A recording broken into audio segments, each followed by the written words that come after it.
The transmission this day of your time is called the shells of Earth. We are going to briefly describe the different layers or frequencies that are closely connected to your physical reality and in which different kinds of experiences can be had. Of course, you have the physical shell, which you are very familiar with as physical beings, having a physical experience. But with a slight shift in frequency, you can experience what we call the elemental shell. And the elemental shell is where you meet elemental beings, elemental expressions of consciousness, such as pukas, fairies, sylphs, silkies, flaming salamanders, and many other representations that elemental consciousness has the ability to present itself in. Now, these shells don't really move outward per se. That's just the way you might experience them a little bit in physical reality from your space-time perspective. They're all right here, like everything is, but they're just slightly different frequencies that are still very strongly connected to physical reality. So by allowing yourself, in whatever way works for you, through meditation, through other exercises, to imagine and ponder and get in touch with the idea of these different frequencies, based on whatever symbols you already understand them to be, you will connect and be able, if you practice, to communicate in different ways with the different forms and expressions of consciousness that can present themselves to you in these different frequency shells. So, as we said, there's the physical, now there's the elemental. Elemental beings are kind of like a part of the overall energy of the earth, but they don't have to necessarily continue in a particular form. They're much more flexible, much more malleable in how they present themselves. They can present themselves as very solidly physical, but it's more like they're on a level that's akin to the idea of moldable clay, where they can go back into the energy and disappear, become non-physical, or at least quasi-physical, in a way that you cannot perceive them, and then they can crystallize themselves in some physical form, and that's why they can also be shapeshifters, taking many different forms. So by focusing on whatever affinity you have in a relaxed state, an open-minded state, to the elemental shell, and practice this on a regular basis, you can develop more communication, more awareness, more ability to perceive elemental beings, maybe even slightly before they make themselves more solid, because you can extend your senses by following the formula, and that makes you more capable of seeing things that are invisible to you now, but can become visible to you as you extend the sensitivity of your senses. So by interacting with the elementals, you can gain a deeper appreciation and understanding of your place in nature by relating to their place in nature within the elemental shell, and you can become more flexible in your experience of space and time by forming that relationship with the elementals. After that, there is the frequency of the etheric shell, and this is what includes the idea that you typically refer to as the lower astral realm. While that may seem to be the idea of a realm or a frequency or a shell that is completely in spirit, it actually has a lower frequency component that connects directly to physical reality. It's a borderline, a borderland, in which spirit beings can also make themselves appear to be relatively solid, or at least to some degree visible. This is where the idea of ghosts reside. So the etheric shell is what allows, in its frequency, a spirit being to lower its frequency to be closer to the idea of the physical shell, the physical frequency, while not completely actually being so. But the lower astral realm, the etheric shell, can allow them to present a representation of themselves as physical, because it's a low enough frequency, close enough to physical reality for you to be able to perceive them. Especially, again, if you raise your vibration even just a little bit, you can not only perceive the elementals when they make themselves come closer to physical reality vibrations, but also the idea of spirits who may take on the qualities of the etheric shell in the lower astral frequency to make themselves visible and appear very solid and even be touchable to you while still remaining in spirit. It's just that they're using the vibration of the etheric shell to imprint themselves a little bit more into your physical reality experience. Then, beyond the elemental and etheric shells, you have the archetypal shell.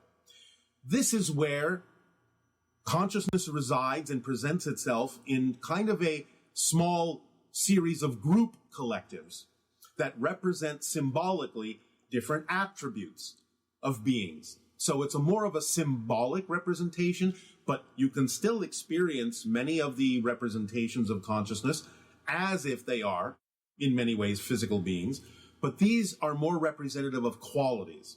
So you can create the idea of what you call God or goddess presentations, even angelic presentations. The idea, again, being that they're imprinting themselves in the archetypal shell to represent a certain quality or experience of energy. In other words, examples like motherhood, fatherhood, childhood, or the idea of elemental ideas, not in the same elemental shell, but the idea of the old concepts of elemental ideas. The sun, the moon, water, fire, earth, air. These kinds of things are presented in the archetypal shell, which is a symbolic representation, but can take on physical representations that would be familiar to you. They can look like human beings. They can look like demigods. They can look like the elements themselves, like a fire being, a water being, an air being, an earth being. They can take on many natural qualities to symbolically represent an entirely large concept that builds up the concept of physical reality in components. So you have the idea of, as I said, the earth vibration, the fire vibration, the spirit vibration. These things take on this quality of being archetypal symbols that represent whole entire concepts or directions or qualities of things that are close to your experience of physical reality. Then beyond the archetypal shell, there is the collective shell. And this means simply the collective consciousness of your entire planet, everything on it, not even just humans, but everything on it. The trees, the rocks, the sea, the animals. And it gives you an opportunity to experience your way of connecting to the cosmos while still retaining a connection in a grounded state to physical reality. The collective consciousness has been represented through different beings, through ascended masters and various teachers throughout your history, being that they would tap into that collective and sort of channel it to you. Beings like Jesus, Krishna, Buddha, Vavoka, so on and so forth, Mary. All of these kinds of beings in various forms have been able to tap into the collective of your planet, the higher mind of all of you, so to speak, to bring through information, to share information. But of course, this doesn't mean that each and every one of you can't tap into this on your own. To access the collective information that you may require here and there, now and then, to apply in your lives in a way that allows you to be more balanced, more positive, more powerful, more energetic in your expression of physical reality. So you have these different shells, and there are others, but the ones that go beyond the collective are not as closely connected to your physical reality.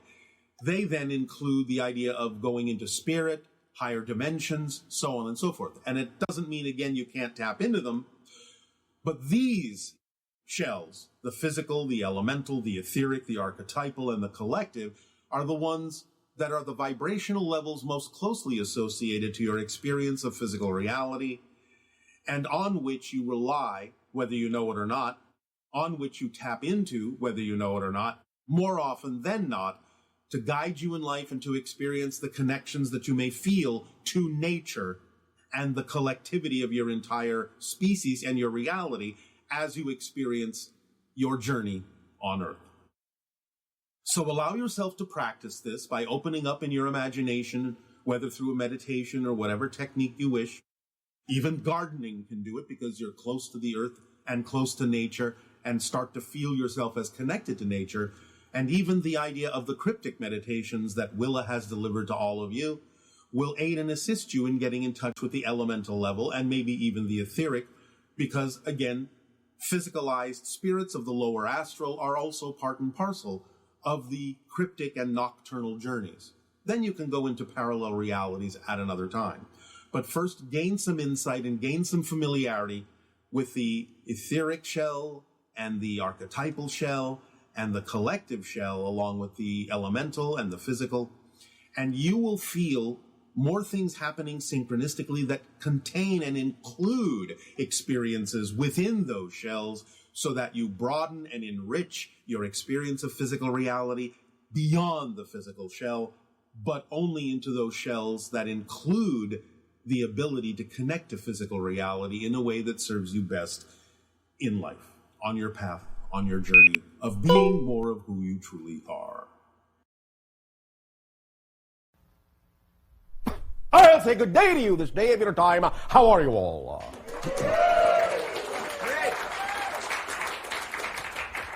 I will take that as an okay. We thank you once again for the co-creation of this interaction this day of your time. And we will begin this interaction, which we have entitled, Take Action, in the following way. Last night of your time, we spoke about the idea of downloads, and we will reiterate a few points briefly because there is connection between the idea of download and take action. We spoke about the idea of the communion between the higher self as it downloads to the physical brain, which then transmits to the physical mind information. And we reminded you that the higher mind conceives, the brain receives, the physical mind perceives. And we talked about the mechanism by which that occurs, involving the pineal gland and the neurochemical transmitters it creates, in order to facilitate that connection between higher non-physical mind through the physical brain into the personality construct. Now, the reason why we remind you of the idea of the download and all the information that comes through the conduit of imagination, inspiration, and communion with the higher mind is that the idea is a two-part process. Downloading is the first part, but taking action is the second part. Once again, by analogy, you can liken it to the idea of electricity, in the sense that if you are receiving information, if you are receiving inspiration, if you do not actually flow that information through you, apply it by physical action in your physical reality, then there is really no point in the continuation of the downloading of information. If you do not flow it through you, you have short-circuited its ability to be applied in physical reality, and therefore the download information can simply stay within you, build up within you, and the downloads, in a sense, can seem to cease. For there is no reason to pick up any more information if you haven't already used what you've been given. So it is crucial to understand that in order to really use the information, to allow more information to come through, taking action is very important in your physical reality. And of course, when we talk about taking action, as we have many times, we are referring to the idea of taking action on the things that excite you the most. Because excitement is the physical translation of the vibratory energy that represents your true self. Now, obviously there are many ways in which you can take action. And we will be discussing these today of your time. And In this discussion, we will engage some of you, specifically, personally, to apply this idea of action in your lives, in your own personal and specific situations. So in other words, if you are having any degree of difficulty in manifesting what you prefer, we can discuss in specific terms what actions might be necessary to unstick yourselves, unblock yourselves, allow that information, that energy to flow, and to create an effect of manifestation in your reality.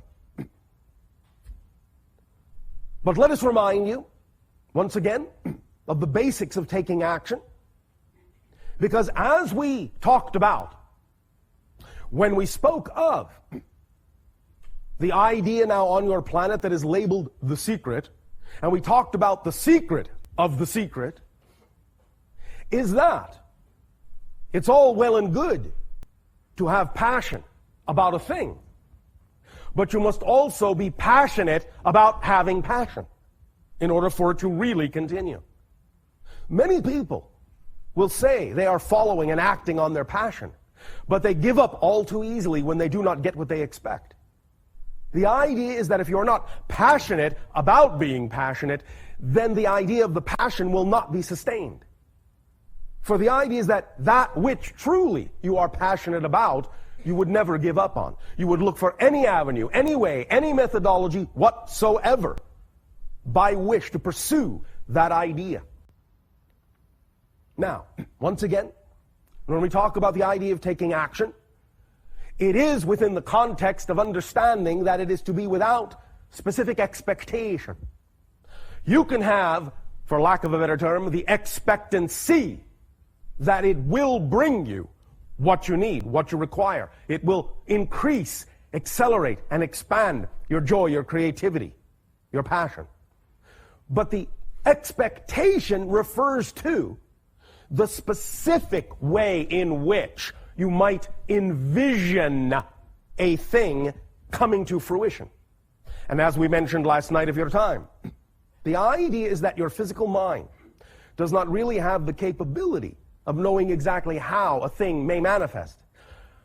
But it does have the capability of envisioning a symbolic manifestation in its mind, in your mind's eye, that represents the idea of that particular reality that you desire, that you prefer.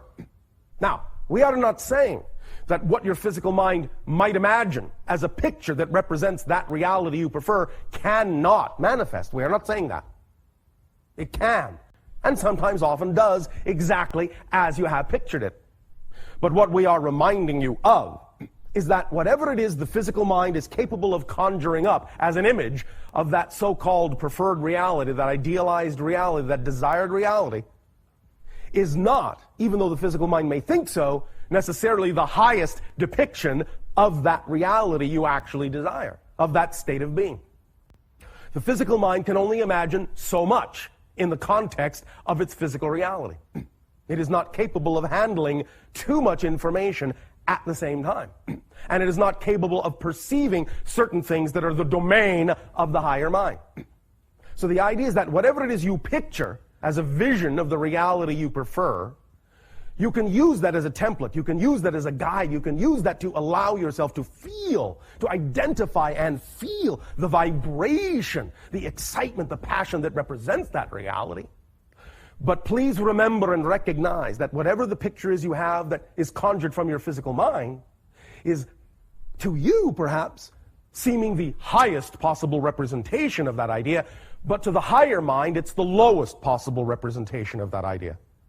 And thus then the higher mind will take that as a foundation and can go up from there and actually give you something, manifest something for you that is far greater, far more exciting, far more imaginative than you were capable of imagining with the physical mind. So that's why it is important to not insist with your expectation that the vision your physical mind conjures for you must be the way it occurs, because if you insist on it, you're actually stopping the higher mind from giving it to you in a way that might be better than you imagined. Just use it as a guide, knowing that it is the vibration the higher mind needs to key off of to then bring to you what you are willing to allow to come to you as the actual thing that represents the state of being that you really, really would find most joyful, most beneficial, most passionate, most loving, most creative. But this idea of taking action is paramount and key into fulfilling whatever that vision represents, be it literal or be it something that will be even better, even greater.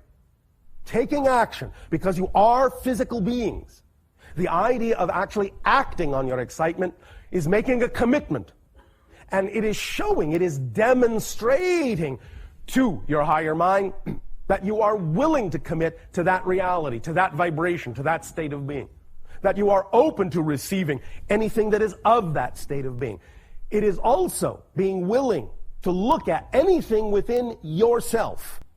Anything at all, a belief system, a definition, an emotion, a thought, anything within yourself that needs to be processed in order for you to become a more integrated being, in order to move forward in the direction of that preferred reality, that preferred state of being.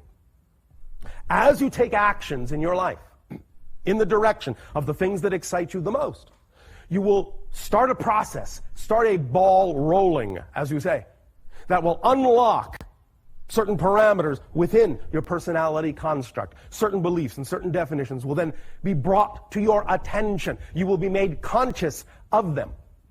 And when you are made conscious of them as you take these actions, you are not made conscious of them because it is a reflection that you are stuck with it. You are made conscious of them because it is a reflection that this is what you need to deal with, so that it gives you the opportunity to move beyond it, to integrate it and move beyond it.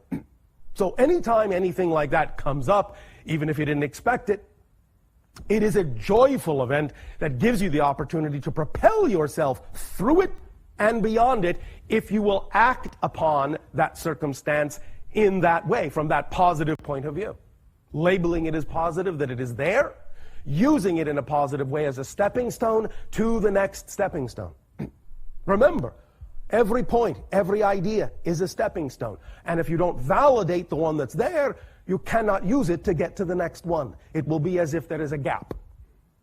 So the idea of taking action is an overall holistic process of taking steps forward in what you might typically call faith, but doesn't really require faith as you understand it. It can be a knowing, an absolute knowing, that your higher mind is guiding you, and that the steps you take and the things that are presented to you in life are the things that actually, when used in a positive way, when acted on in a positive way, will get you where you actually wish to go. That's what they're there for. But they're there to give you that journey in a particular form, in a particular process that actually gives you the ability to fully appreciate and fully utilize what it is that ultimately will manifest. The process is for that reason. Taking action is for that reason. It's for learning the things you need to learn, experiencing the process you need to experience, in order that when the thing itself that might be the object of the manifestation manifests, you actually will have more capability, more appreciation to utilize it in the best possible way for all concerned. So that's what that's about. Now, we have talked about many ways of taking action, many levels of the idea of taking action on your excitement. And so we will remind you right now of a few. When we talk about the idea of taking action on your excitement, again, please remember, it doesn't mean you have to have some sort of particular life-spanning career or project in mind. You can, that's fine. But you don't have to start there if you don't have one in mind. The idea, first and foremost, is to recognize that, again, at any given moment, you have available to you a number of options of things you could do. All you have to do is look at all the options available to you and act on the one that is most exciting to you, that you have the greatest degree of ability to take action on at that moment. And if more than one seems equally exciting, then you can either take action on either and let it guide you as to whether to keep going in that direction or turn around and do the other one, or you can relabel, redefine, and re-identify the two apparently equally exciting things as simply different aspects of one larger, overriding, overall exciting things, of which those two things might simply be reflections of.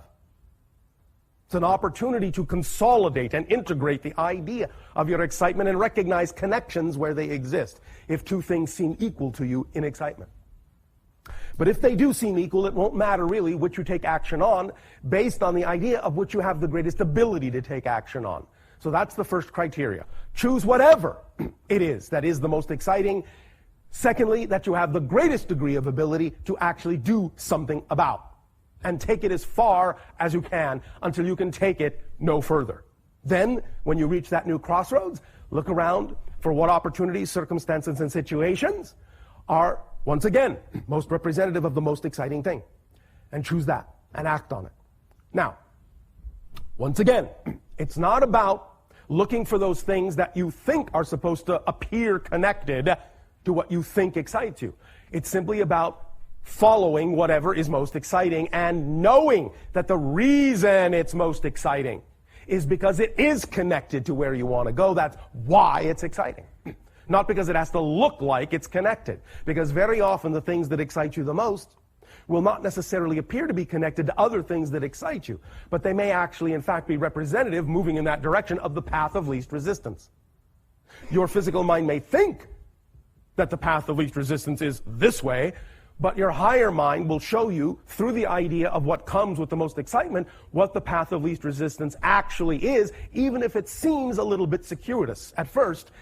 The excitement tells you it's actually the shortest, quickest, most effortless path.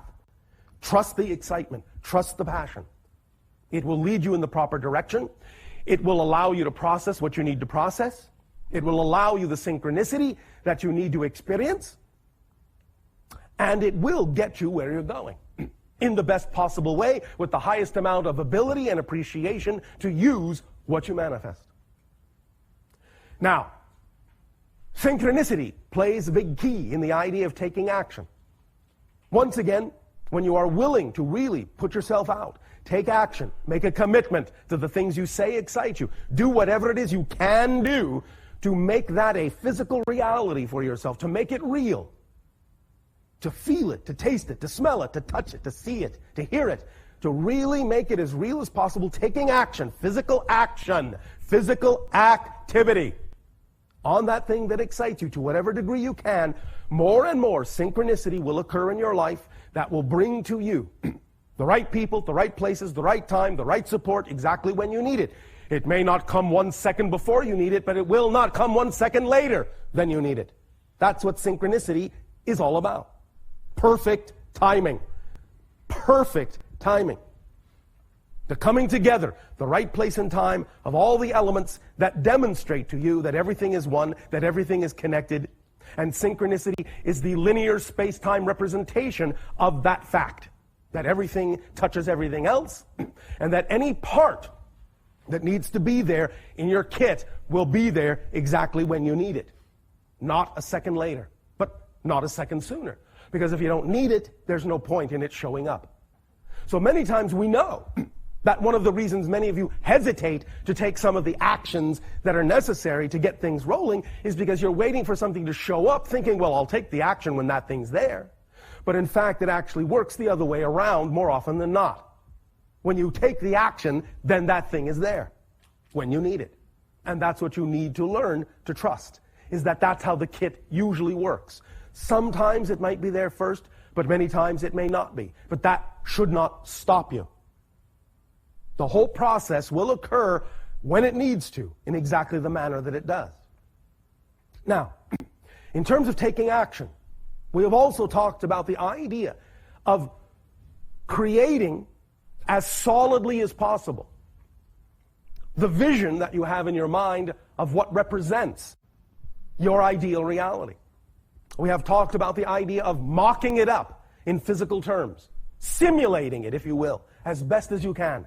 This is still an important key. Once again, you will find that many people who consider themselves to be successful manifestors will have, at various points in their lives, had a vision, but they will actually have play-acted the vision out physically in some fashion, even though it may not actually have been at the moment the quote-unquote real thing. An actor, for example, who wishes to act on stage or wishes to act in a movie may simply go, before they have ever given a part, they may simply go to a stage, to a sound stage, may hire their friends to run a camera. They will then act out a part perhaps that they wrote or someone else wrote, but they will go through the actual physical motion, mocking it up as though they really are at that moment making a real movie, doing it for real, being a real actor. And by doing that, by taking that kind of action as well, not only acting on the things you are capable of acting on that apparently relate to the thing that you prefer, but also mocking it up and acting through that scenario, you then train, in a sense, your body consciousness to get used to that vibration of that reality. The more real you can make it, the more real your brain and your body will believe that it is. And the more real your brain and body vibrations believe that it is, the easier it will be for you to align with your higher mind and allow the higher mind to manifest that reality for you in some form. So mocking it up is also a form of taking action. But again, we recognize that even though we have discussed this idea many times, many of you will still think we are talking metaphorically and will just do the exercise in your mind and will not actually go to the length to actually physically transform your physical environment to actually be as close a representation of the reality you prefer that you would prefer. So we are urging you strongly to actually take action in the direction of creating in your reality some representation as close to the vision of that reality as you can that is physically present, to make it look as much like that reality as possible, and key off of those representations as though they are real, which is why it's important to make them look as real as possible. But you can use your imagination in this, but not just to sit around and use your imagination. Use your imagination while you are physically mocking it up, to play act through that and get used to that. It's like rehearsal of that reality. And the more you rehearse, the better you get. And the more you actually find yourself then living that reality. Bless you. Another variation of the idea of taking action in that vision in your mind is to pay attention very closely to the version of you you see in that image you have of that ideal reality. Very often, many of you will have this image of yourself living this wonderful reality. But you will forget to pay attention to the fact that the behavior of the version of you you see in that image is very different than the behavior you exhibit on a day-to-day basis. The idea of seeing yourself in that vision of the ideal reality that you prefer is for the purpose of creating a mirror reflection for you to mimic. So that if you act like that person, you are more likely to have the reality you see that version of you having. That's the point. Observe closely the thoughts, the words, the deeds, the body language, the physical behavior of that version of you in that reality. Because that version of you will do things very often very differently than you go about doing things in your day-to-day reality, because you are making a difference between the two. And so you have the ability to use your imagination this way, to point out the difference between the two, so that you can create less difference between the two. The more you act like him or her in that version of your ideal reality, the more you will attract that reality, his reality, her reality. So pay attention to the body language and take that version of you through all the typical daily routines that you may have in your life or that you want in that reality. Even if it is something that you typically consider ordinary or mundane, watch how that you does it. Because if that you is actually in a reality that is representative of his or her passion, that you is going to be doing even the ordinary things in a much different way than you might do. So let's say you have a vision of that you in that reality, living the life you prefer. Just take that you, let's say, grocery shopping. Because that might still be something you might still do, even in the reality of your passion. Now, if you look at that you and the way that you does it, then that's the way for you, to the best of your ability, to do the same thing. Mock up as best as you can, act out as closely as you can, the way in which that you would do it. As best as you can, get as close as you can. That's all you need to do. As long as you've made the commitment to get as close as you can, the vibration will be read by the higher mind as the full commitment. So it doesn't always have to be exact, as long as you are willing to get as close as you can. And sometimes you might surprise yourself as to exactly how close you can get. Because again, synchronicity will support you once you have made the commitment to behave that way and take action. That way, synchronicity will support you and bring about the opportunities to behave that way. And at first it may be a little shocking and a little surprising, but I think you'll get used to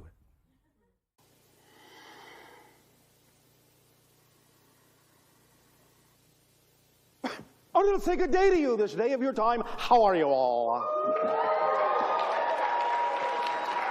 All right, thank you. Once again, we thank each and every one of you and all of you together for the co-creation of this interaction and the allowance for us to experience creation through that many more facets. Your own eyes, your own experiences, your own identities. We will begin this transmission with a reminder that we have called it the empowerment of being you. Now, many people on your planet would think that it is the simplest thing to be who you are. And yet, many of you are brought up in your societies buying into many different kinds of belief systems that have more to do with other people's beliefs than your own, than the ones that are necessarily fully aligned with who you are. Nevertheless, many of those belief systems are given to you so that you can fulfill the theme you chose to explore of transforming beliefs that are not yours and letting them go and replacing them with beliefs that are really more representative of who you are, so that you can experience a transformation of self-empowerment. So it's not like the beliefs that aren't yours don't belong there. They serve the purpose of allowing you to discover who you are through the process of finding out what those beliefs are that don't serve you, that are out of alignment with who you are, and, as we said, allowing yourself to create the definitions, create the beliefs that work for you, that are truly more representative of your core essence, your core frequency, so that you can, through that process, empower yourself and become truly you. Now, the idea is that when you begin to let go of those beliefs that are not yours, you will feel more empowerment, you will feel more freedom, you will feel lighter, in a word. How you know you are carrying around beliefs that aren't yours is that they weigh you down. You feel resistance in your life to acting on your highest passion. There are always reasons that come up to not do so. There are always excuses that seem logical at the time. Those are your clues that you're carrying around ideas, beliefs that have nothing to do with you. Those things that belong to you weigh nothing. They do not weigh you down. In fact, they energize you. They drive you forward. As we have said, acting on your highest passion brings the driving engine into your life of energy and allows you to be very excited and very enthusiastic about getting up in the morning and doing whatever it is that excites you at that moment, however the excitement chooses to express itself, however you choose to be you that day. Again, the idea is this is a process of self-awareness, self-recognition, self-empowerment, and it begins, most crucially, with the age-old concept, the age-old saying, know thyself. The most important thing, to really dig down and investigate who you are, to understand the difference between what is you and what is not you. And through that process, many of you will attract into your lives, quite often, things you don't prefer. But this is because you can use that as a comparison to have clarity between the difference of what you don't prefer and what you do. So anytime that you may observe something you don't prefer, it doesn't mean that you're on the wrong path. It's not about what happens, it's about what you do with what happens. It's about how you respond to what happens. It's about, as we have said, your state of being. And as long as you remain in the state of being that you believe is most representative of who you are, that frequency of energy that is your core essential self, you will always be able to use whatever happens in any given circumstance, in any given situation, in a positive way and get a benefit out of it. No matter how it looks, no matter how it was originated, it does not matter. Only the state of being will allow you to experience your life in the way that you prefer to, or in the way that you don't. So by always choosing to stay in a state of being that is your preferential one, you will always let the empowerment be felt. You will always allow your power to flow through you. You will not be giving your power away. You will be the best expression of you can be, which after all is your fundamental purpose in life. To be you, the unique you that you are, as fully as you possibly can. That's your fundamental purpose. How you choose to do that is up to you. Now, your excitement and synchronicity will show you what is truly you and what is not. So by all means, follow it and go with the flow. But understand that it's not about controlling things, it's about surrendering. And when we say surrendering, it's not about giving up control. If that's the way you're interpreting the concept of surrender, then you have a definition that doesn't work and is out of alignment with your true essential core.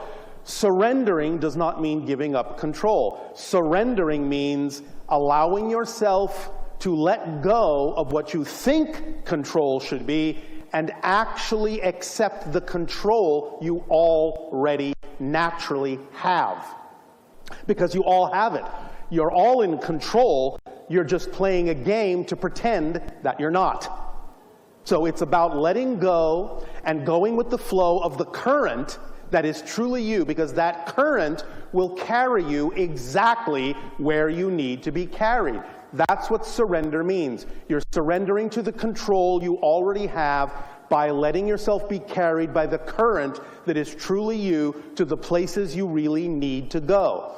Sometimes what you say you want in life can coincide with what you need, but very often what you want may be the product of belief systems that don't work and ego structures that aren't necessarily being expressed in your best interest. So it is always perhaps a little bit more clear and a little bit more constructive to understand that the most important thing is what you need in order to be yourself, not so much what you want, that you think you need. It's about what you truly need. And if you let go and go with the flow of your true energy, your true essence, your true current, you will always experience what you need. You just have to begin to really trust the way your life unfolds and stay in that positive state so that no matter what happens, no matter what comes up, you will respond positively, stay in that state, and you will get the benefit that is always there in every circumstance for you.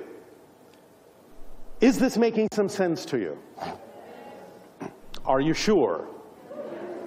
If it is not, perhaps we can clarify some of this personally for you in some of the questions that you may have so that you can apply it to your own personal situation and circumstance. We are always for clarification so that you truly understand what is being said in these transmissions. And please understand, one of the more important things in understanding what it is we are sharing with you is that we are not simply delivering a philosophy. We are not delivering an opinion. We are giving you an instruction manual for how reality works. That's all this is. It is a simple set of instructions, and it is a of the actual structure of existence and how you create your reality. So if you allow yourself to really wrap your mind around the instruction manual, you will be able to utilize the structure of reality, the nature of reality, to your advantage, instead of utilizing it to your disadvantage. Unless, of course, you're excited about being disadvantaged, and I won't stop you if you are. But the idea in general is that you're all now waking up to your true power. You're becoming more self-empowered, more self-aware, more aware, and recognizing that you deserve to experience your true self, that you deserve to manifest the things that are truly you, because they will always bring you joy, they will always bring you bliss, they will always empower you, they will always take you exactly where you need to go in perfect timing, and you will be able to walk the path of least resistance in your life. And again, these are not just nice words. This is not just a philosophy. This is an actual description of how creation is structured.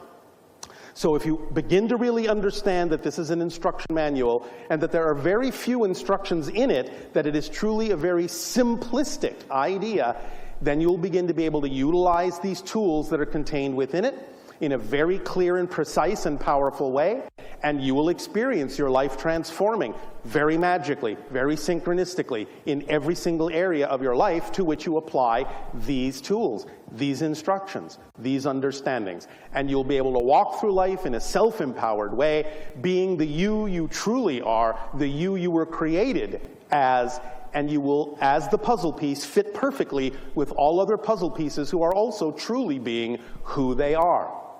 Does this make sense? A little enthusiasm? Yes. Thank you. For again, it's all about acting on your excitement. Now, yes, as we have said, excitement doesn't mean that you have to be jumping up and down all the time and talking a mile a minute. No. You can be calm, you can be peaceful, you can be meditative and still be expressing your excitement, the excitement that is true for you. So, self-empowerment, being the true you, will align you with everything that you need to be aligned with in perfect timing. Please remember that you have, in many ways, made all of the appointments that you need to make for this life.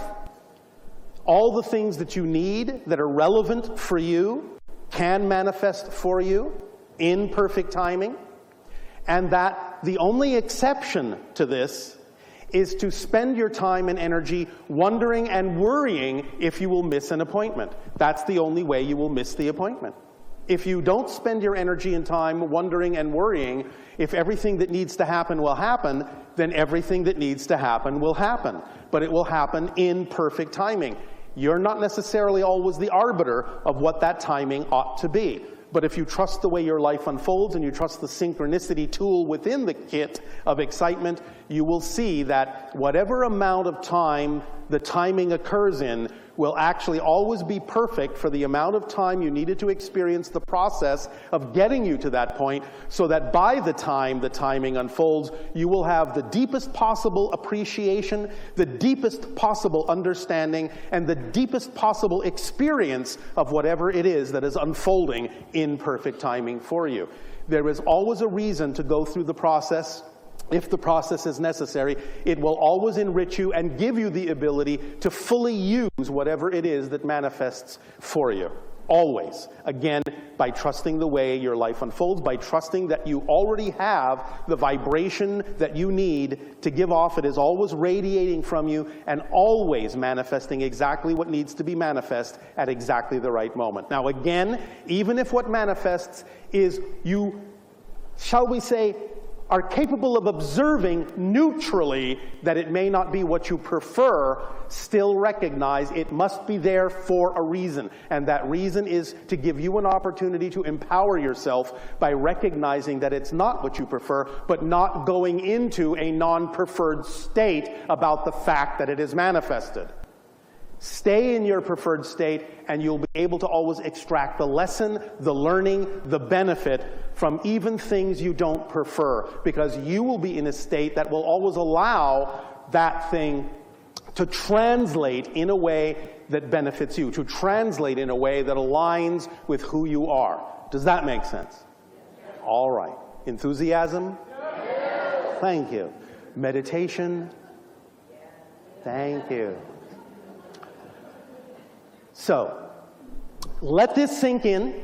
You don't have to hold on to every word that we've said. We are transmitting energy and information to you on many different levels. Let it unfold as it needs to. You have missed nothing. And there is more information than what you are hearing with your ears. You will get it. It will unfold within you, again, in perfect timing.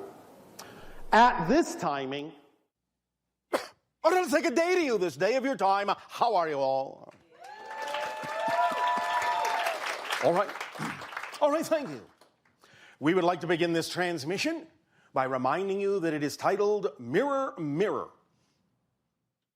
The idea behind this concept is that you have for some time known that certain things that exist in your physical reality, certain things that exist in the cosmos, can sometimes function as permission slips or symbols or reflections of things going on in not only your individual consciousness, but the collective consciousness of your world.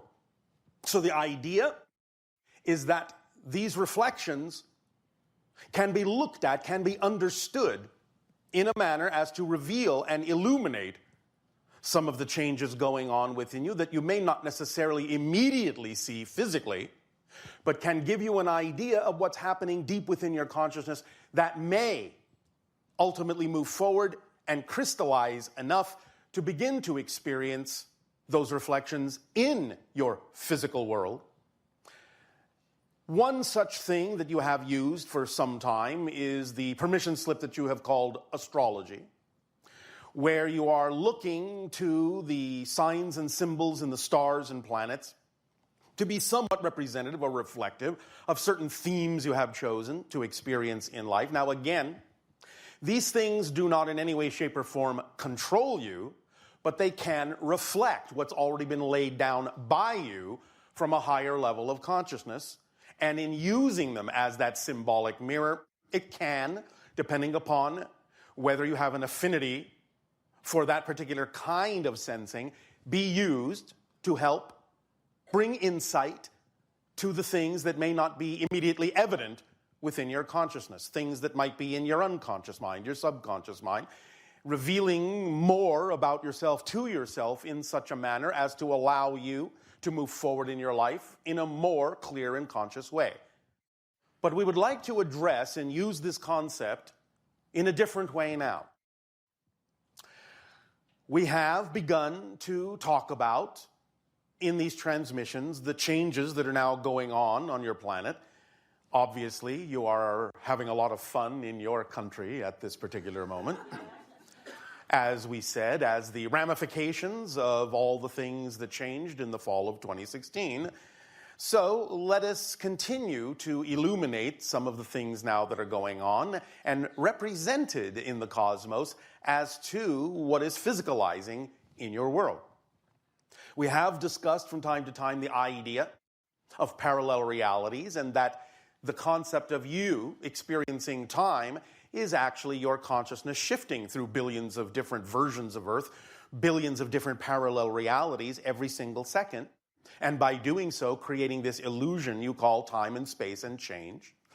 But we have also begun to remind you that as you now recognize many different people think in one way, and other people think and believe in another way, and others and others and others, you are beginning to see what appears to be a divided culture, polarization, all sorts of very opposing opinions, and so on and so forth. But you're seeing far more than that. The idea is that you're actually beginning to see the splitting physically, not metaphorically anymore, the splitting physically into different parallel reality tracks. We have used the analogy before of different train tracks leaving a station. And if you are on one train, you may still be able to look across and see the other train that is leaving the station next to you, but eventually those tracks will diverge.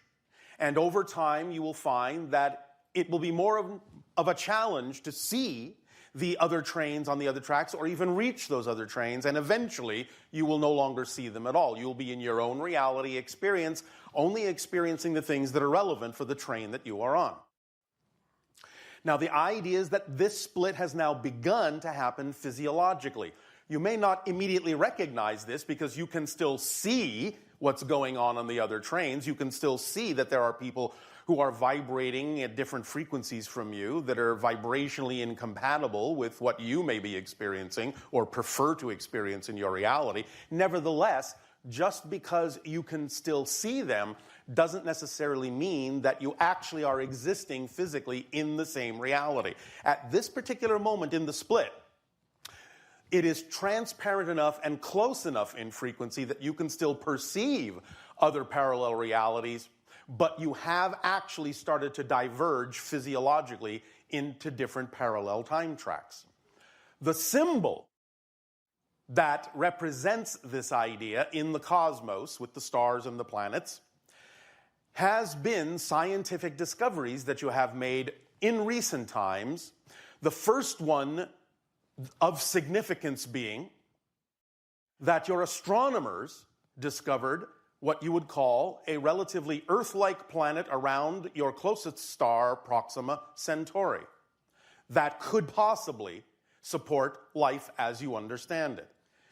The idea of your search for Earth-like planets is part and parcel of your consciousness understanding that you are splitting into different parallel versions of Earth.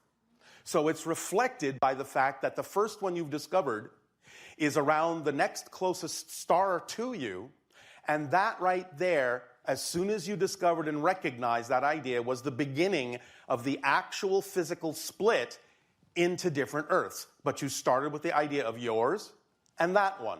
So immediately you created the idea of two completely separate, different parallel time tracks, parallel reality experiences of the idea of an Earth.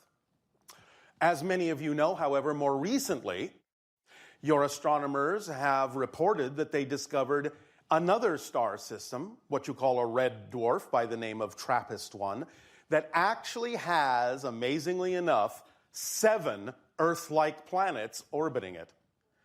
That's a very rare find. And the fact that you actually found it that quickly is another indication of the timing of the splitting into parallel realities.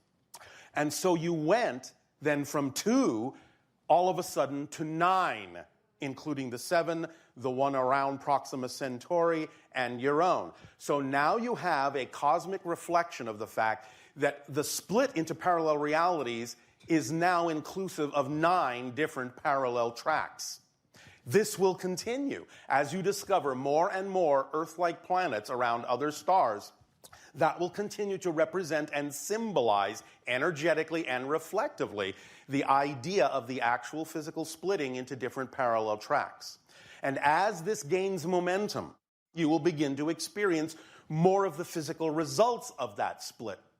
Being able to know that you can accelerate in the direction that you prefer to experience and experience over time less and less and less of those parallel tracks that contain realities you don't prefer to experience. Again, this may take a little time, but that's all right. We're simply letting you know that what's going on now is beyond metaphor, is beyond something that's just happening as a concept. It is actually now physically splitting, even though you may not immediately be able to see that. The signs that it is truly happening physically will also grow stronger over time. Now, remember, again, it doesn't matter so much what's happening in the realities that you can still see and perceive. It really matters most what you do with that, how you respond to that, even if it doesn't appear to be changing outwardly. So the idea that we gave you before about the fact that perhaps prior to the great changes that happened in your fall of 2016, you felt like maybe you were floating down a little peaceful stream. And then suddenly, as those changes occurred in an unexpected way, you found yourself being jostled by rapids. But as we have said, if you learn how to ride the rapids, if you learn how to balance yourself and go through the rapids in a balanced way, you will actually be able to get downstream much, much faster than originally you would have. So the idea also is coupled with the fact that since what happened for so many people was tremendously unexpected, it allows you to go within your mind, well, if that could happen, if something that unexpected could happen, anything can happen. All bets are off, as you say in your city. And therefore, you can now use the idea of the unexpected to your advantage to know that if that can happen, then anything that I'm dreaming of that's true for me can also happen.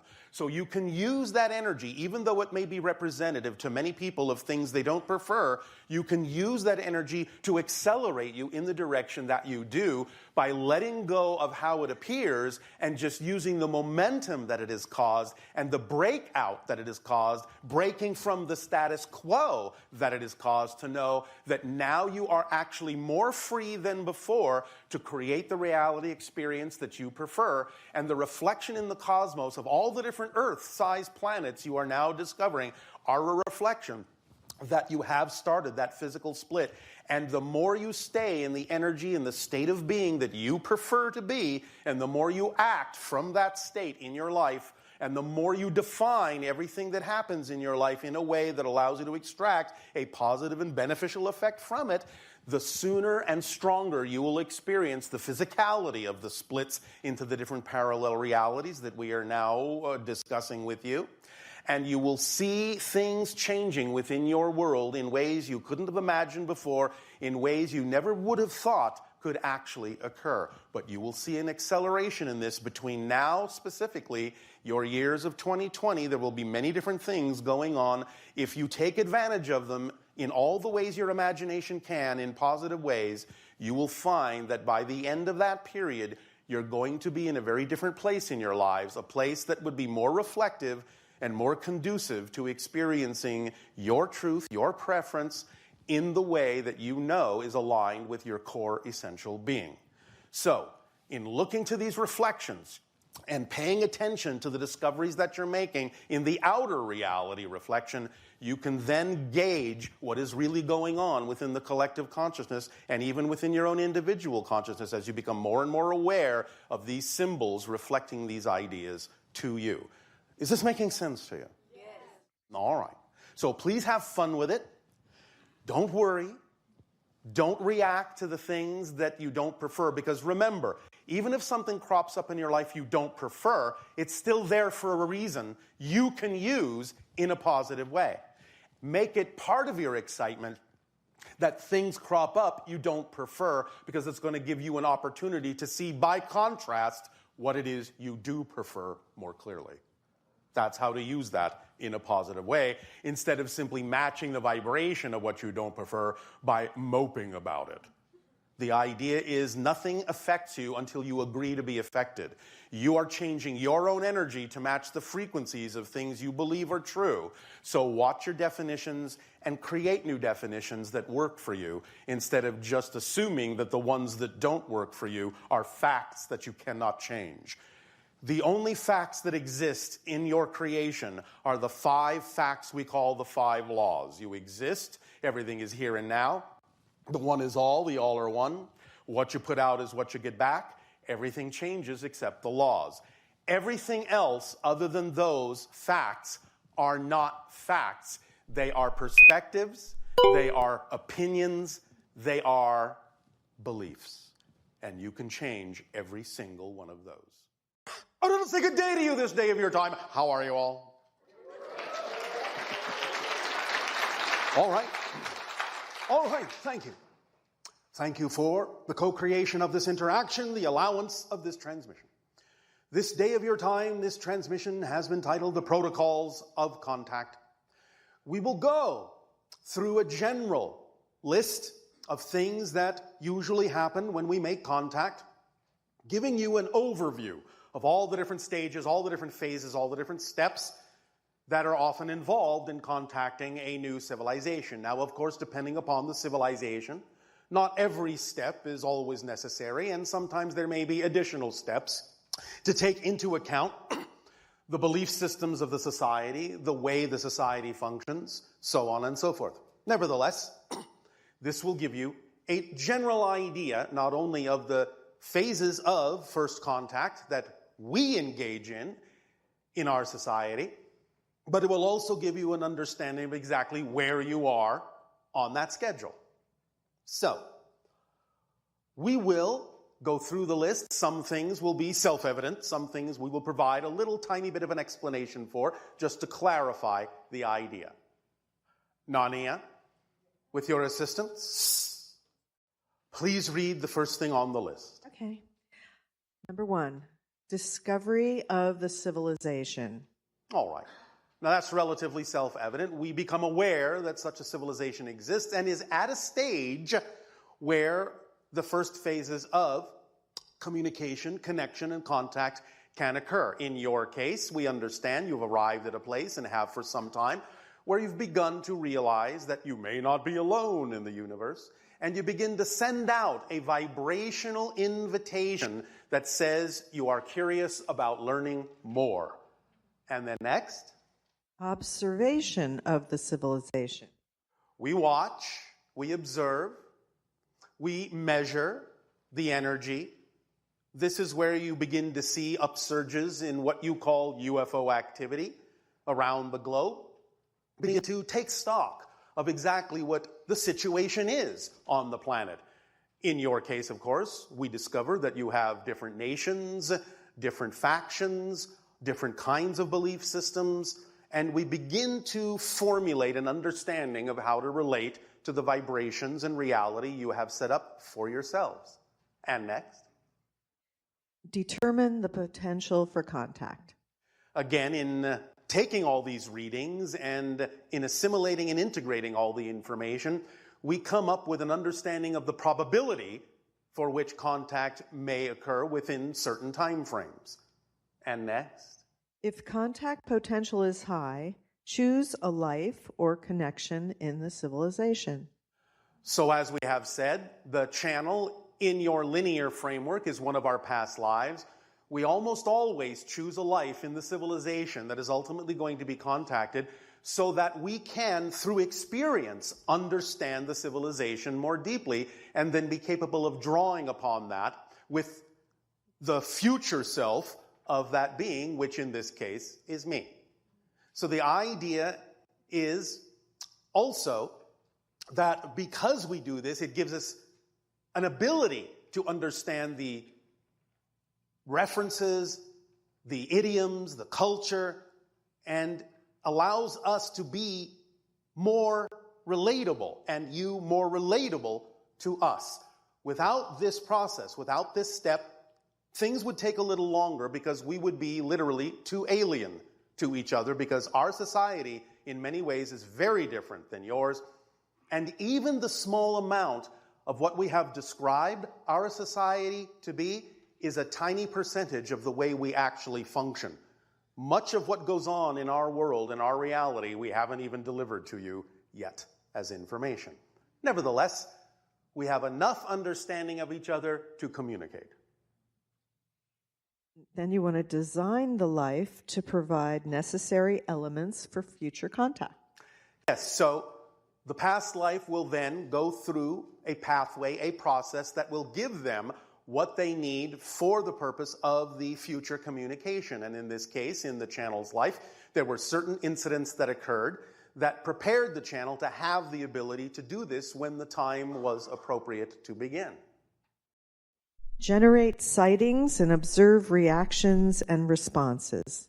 This is always a fun one for us. Because even though there have been observations taking place, and sometimes you may catch a glimpse of the ships that are doing the observation, now the sightings begin in earnest. We allow you to really see the ships. We really watch and observe and understand the reactions that you have within your societal structure about the existence of our ships, and go from there. Calculate the timing for various phases of contact. By then gauging the reaction and responses that we get from all of you, by having a slightly closer encounter with our civilization through the viewing of our ships, and a few other things and methodologies, we then can begin to see the structure unfold automatically in synchronicity to the general timing as it relates to your society. One of the outcomes of this is the understanding that still remains true at the moment as the highest probability of the window for open contact, which is approximately between your years of 2025 to 2033. That came out of the synchronicity that was the result of the gathering of the information of the reactions and responses to the sightings of our ships. Guide synchronicity to prepare connection with the individual. In other words, now that the life is being lived of the past self, we now create an incident moment. For the channel, this was actually the sighting of our ship on 2 occasions. You will see this played out in the film you will be witnessing later, so that you can see exactly how this occurred. But nevertheless, this was the inciting incident that began to propel the channel to consciously begin to investigate, well, as you often say, what the hell is going on? This is not the way we were told the world was. I need to look deeper into this.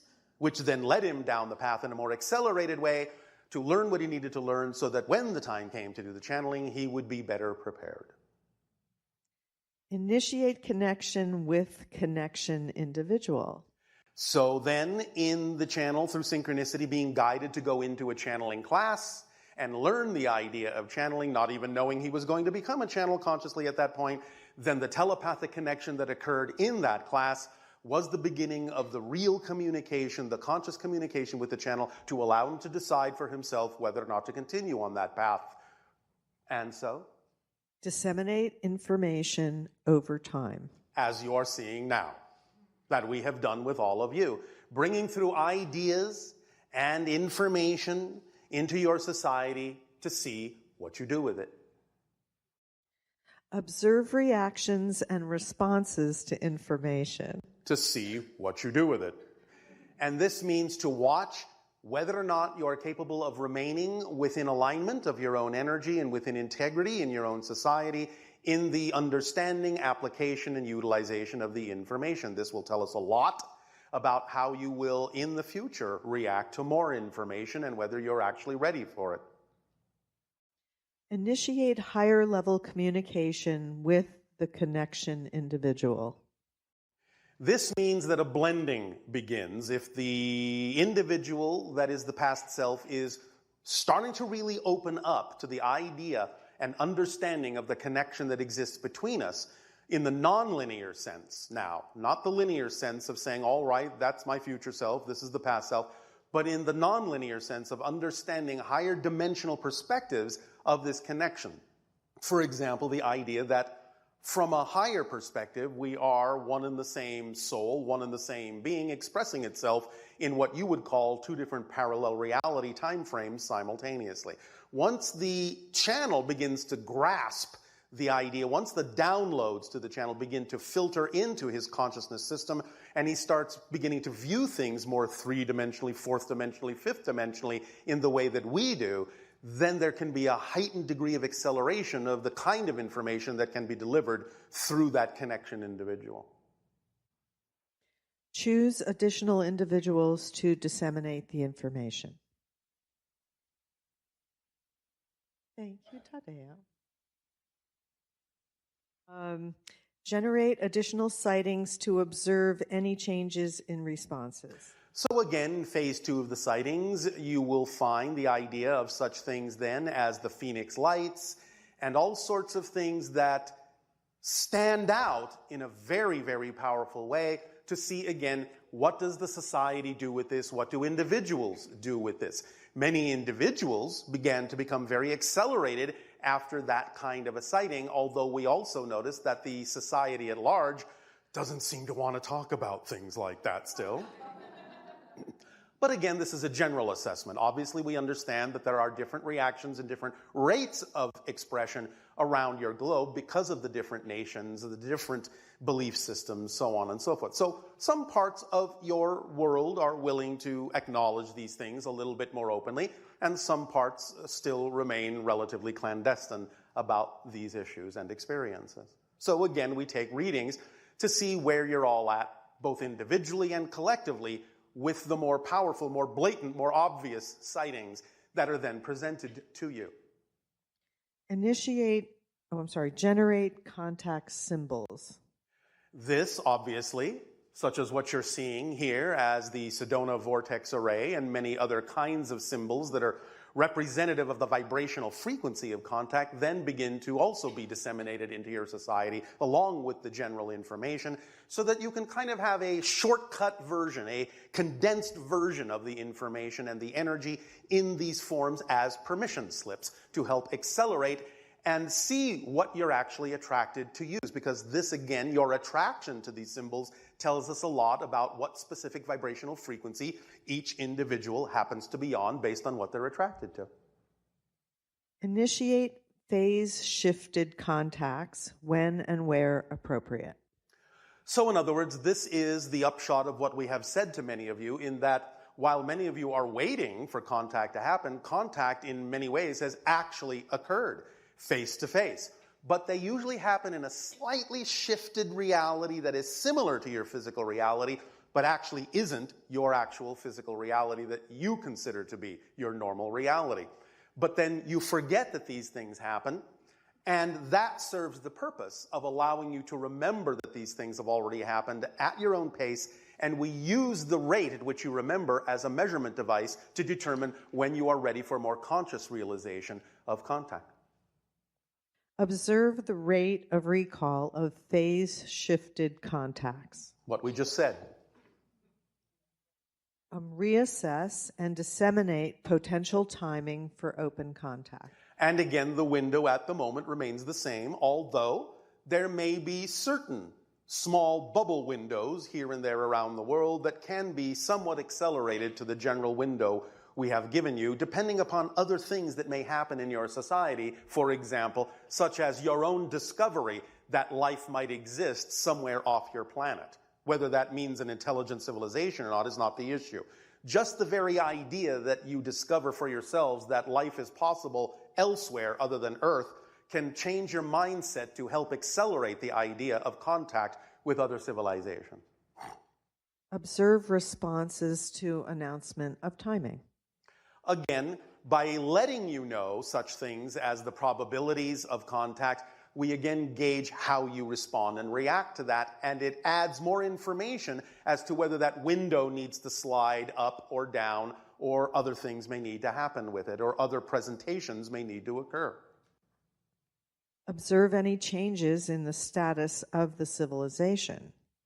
Again, we watch very closely for the kind of things that are going on in the society, and recognize through the positive and the negative expressions an acceleration that determines and lets us know when things are coming to a head, when thresholds are about to be crossed, when major shifts are about to occur within the collective and individual consciousnesses on your planet, so again we can better gauge the timing for contact. Assist in balancing planetary energies. The reason that my ship is above the Sedona vortex is specifically for this purpose, of adding our frequency into the vortex that is connected to all other vortices on your planet in a very powerful way, along with other ships over other vortices around your globe, and thus help balance out the energy of these vortices, which then emanate these frequencies so that when you come in contact with them, they help amplify whatever it is you bring into the vortex. And that's both positive and negative. But it's the idea of aiding and assisting with the balancing, blending, and acceleration of the energies globally around your planet to stabilize, ultimately, the energy field of your world and make it more conducive to the idea of open contact, because the vibrational state has to raise and meet us halfway before it will really be a compatible vibration for the level of contact that can occur with many other civilizations. Generate primary tools of contact. Again, similar to the idea of the symbols, there are certain things that, depending on the society, then have to happen. So in some societies, as for example is being done now, there are tools of contact that help accelerate the process, such as the documentary you are about to see. This is actually a tool of contact and will have an effect depending upon your responses and reactions to it and the responses and reactions of others around the world.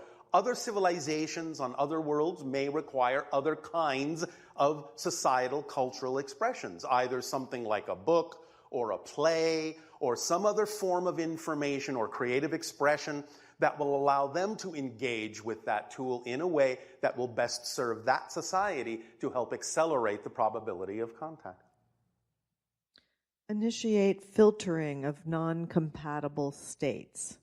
This is what we talked about the idea of the splitting prism or the train station where the tracks are going off in different directions, and to make sure that you are aligned harmoniously with the train you want to be on, because it will be more and more challenging to jump the train in the future because the tracks are getting farther and farther and farther apart. In other words, all the frequencies are starting to, in a sense, refine themselves into different streams that are representative of very specific realities. And ultimately, even though you may be able to experience many different kinds of things going on in your reality now, or at very least observe many different kinds of things, including things that are not necessarily vibrationally compatible with your preference, in the future, it will be more and more challenging to witness or experience anything that has nothing to do with whatever vibrational track you chose to be on. So this is simply an encouragement to make sure you're on the correct track, on the correct train that is most harmoniously aligned with your true self. Become the prime mentor of the contact program. As we have recently said, my father held the position of the head of the First Contact Council, which has now fallen to me. Because in the idea of being the first contact specialist and the representative to your planet at this time that is primary from my civilization, it has now fallen to me to be in charge of the rest of the program. You're doing a good job. Why, thank you. So are you. Introduce the Contact Council to the civilization. That's coming up, although you've had a brief glimpse, when my father did in fact communicate through the channel to your civilization relatively recently. But this is the phase you're at now. This is where you fall on that schedule of first contact protocols. You are about to, in the near future, be introduced more clearly to the actual entire First Contact Council, because now that you've arrived at this point, you have to know who they are, and they have to know who you are. Ooh.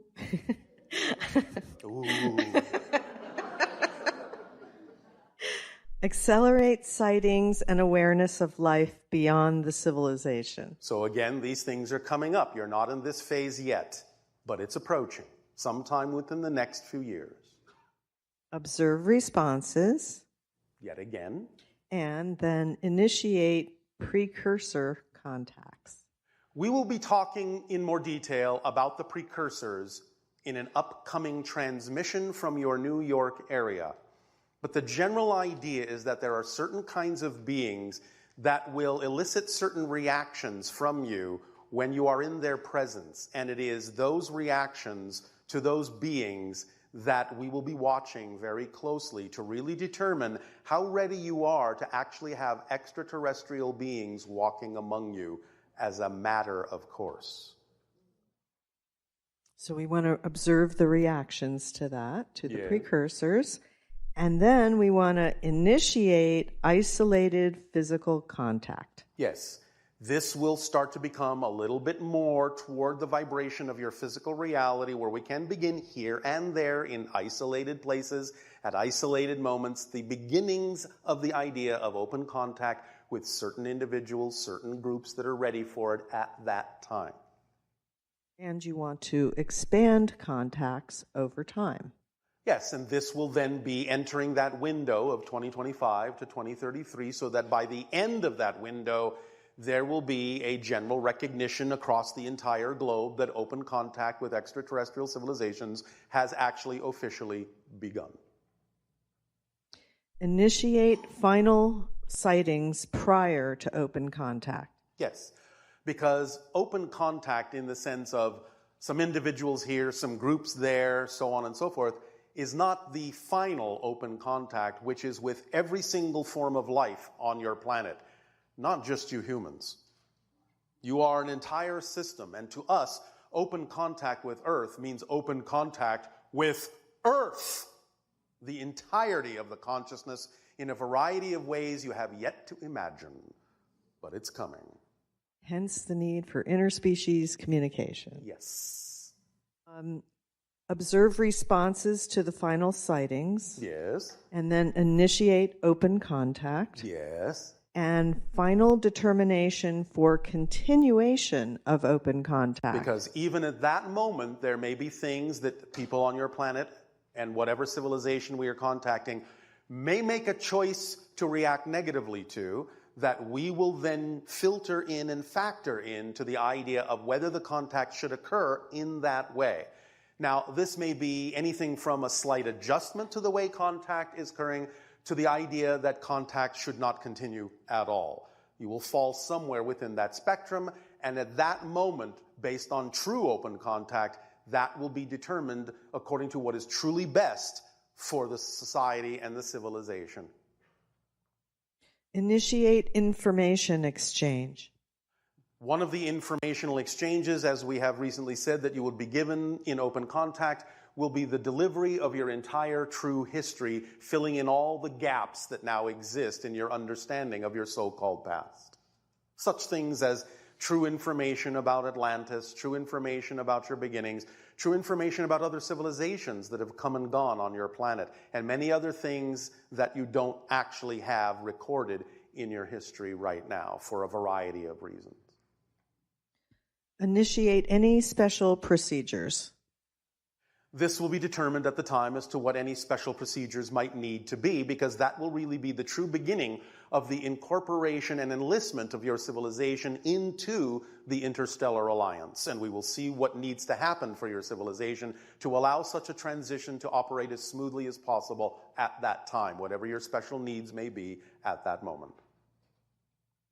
Prepare the civilization for interstellar alliance membership. As we said, this will include many different phases unto itself in going through the idea of becoming a full-fledged member of the Interstellar Alliance, if that's what you wish, which hasn't yet really been fully determined. And you want to train civilization to discover other civilizations. Yes, as we have often said, there are other civilizations that are somewhat around the same basic level that you are, and many of them have, in some sense, been left alone because you will become their UFOs. You will be making first contact with them, and we have left them open as your training ground to follow in our footsteps. But it'll take a day to you, this day of your time. How are you all? All right, thank you. First and foremost, once again, we thank each and every one of you, individually and all of you together, collectively, for the co-creation of this interaction and the allowance of this transmission in this way on this day. We are always given a gift when we are able to interact with all of you. So we thank you for the gift of expansion that you give to us in allowing us to experience through you that many more ways that creation has of expressing itself within the existence that it is. And that's what brings us to today's subject, your indestructible core. Why are you here? All right, well, some of you are here to laugh. But fundamentally, though it may sound a little bit like a puzzle, why you are here is because you exist. Why do you exist? Because you do. Many people on your planet, philosophers, have asked why. Why do we exist? Why are we here? This is a question created from within the space-time perspective. It is not a relevant question for existence itself, because existence only has one quality: to exist. That's its fundamental state. Because you are an aspect, a reflection of existence. That's your fundamental state as well. And when we say fundamental, we mean fundamental. That's it. Can't get any more basic than the fact that you exist. And when I say you exist, we mean you exist. Meaning your particular unique perspective, your unique point of view, your identity, the things that you experience in life that you believe are happening to you is what exists. You, your unique perspective exists. Therefore, it is absolutely unable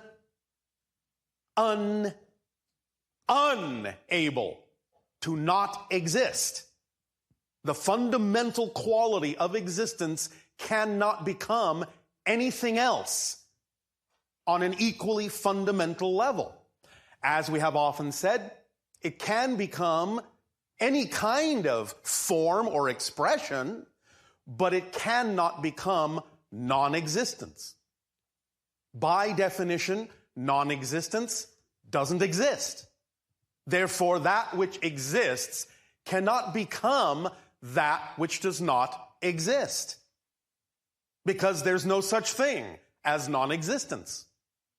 You can talk about it, you can use the words non-existence and think that you're actually talking about non-existence, but you're not. Because even the term non-existence exists within existence. Therefore, the term, the idea, the concept that sometimes your philosophers may bandy about in discussing and thinking about and pondering the concept of non-existence is not really a discussion about non-existence.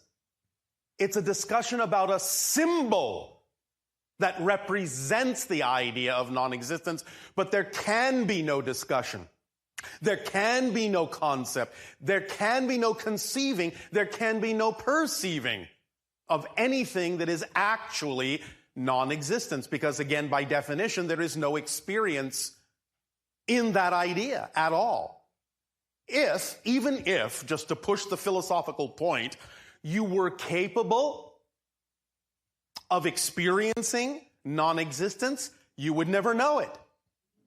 Because there would be no reflection, nothing to bounce back to you, no awareness that you had experienced it. That's the very fundamental definition of non-existence.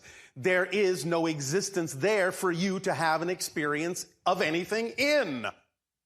Therefore, if you really wrap your minds, wrap your hearts, wrap your souls around the concept that your fundamental state of being is that you exist. You exist. And while you may perceive yourself in many different ways, in many different forms, throughout the course of your existence, physical, non-physical, other dimensional, parallel, what have you, doesn't matter, you will still exist. Your unique perspective will still exist. In other words, anything that happens will be happening from your point of view to you. Even when your philosophers say that there is a point at which you may blend and be absorbed back into the all that is, absorbed into God, you never lose your identity. The only thing that is left in that experience is your identity as all that is. The you-ness can never go away. It is absolutely indestructible.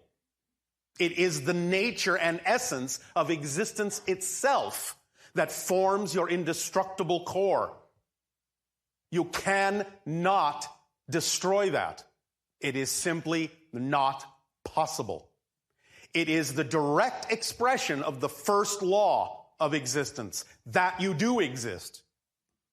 And that will never change. And again, the emphasis being very important, not even so much the emphasis as, yes, you exist, but that you exist. So if you exist, the unique identity, the unique perspective that you are, you must need to exist. Existence must need you to exist in order for existence to be all that it can be. In order for it to really be all that existence is, you have to exist. So since you already do, that will never change. Therefore, this keys into the concepts that many of you explore in your lives of unworthiness, undeservability. I don't deserve, I'm not worthy. These concepts can only be experienced because you are worthy. Because if you were not really worthy, you would not exist. Because existence hasn't made a mistake in making you. You are part of existence. You are part of existence. You have value. You have worth. You deserve to know that. You deserve to understand that. And when I say know that, I mean know that. Because it is the fundamental truth. The fundamental truth. You exist. Nothing can take that away from you. You exist. Therefore, you are worthy, and you are valuable, and you are deserving. So anytime in your experience of life, when you buy into a belief system that may make that idea of your worth seem to be more true than the fact of your existence, give yourself the opportunity to remember. Give yourself the opportunity to take a moment, because there's only one moment in existence anyway. You might as well take that one.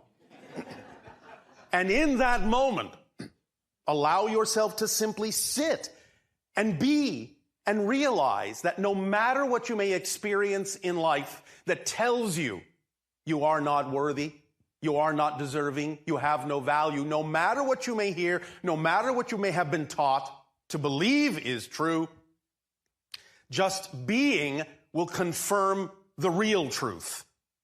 Because all you have to do is just be and recognize that that's your existent self right there.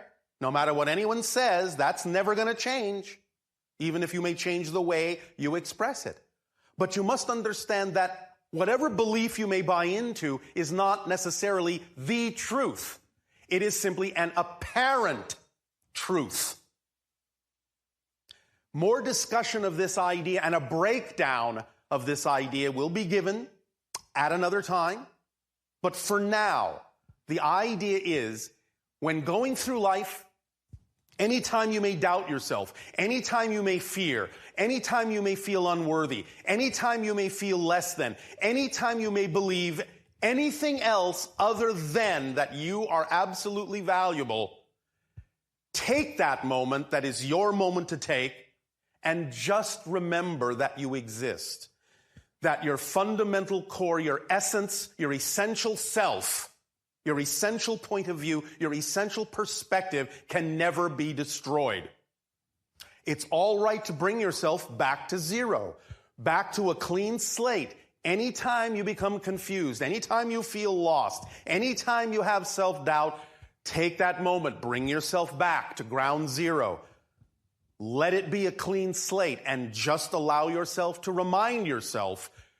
Allow yourself to remind yourself that yourself is a unique point of view of existence, and that the unique point of view you are cannot vanish, cannot be annihilated, cannot disappear from existence, because you are an essential ingredient in the makeup of the very fundamental state of being itself.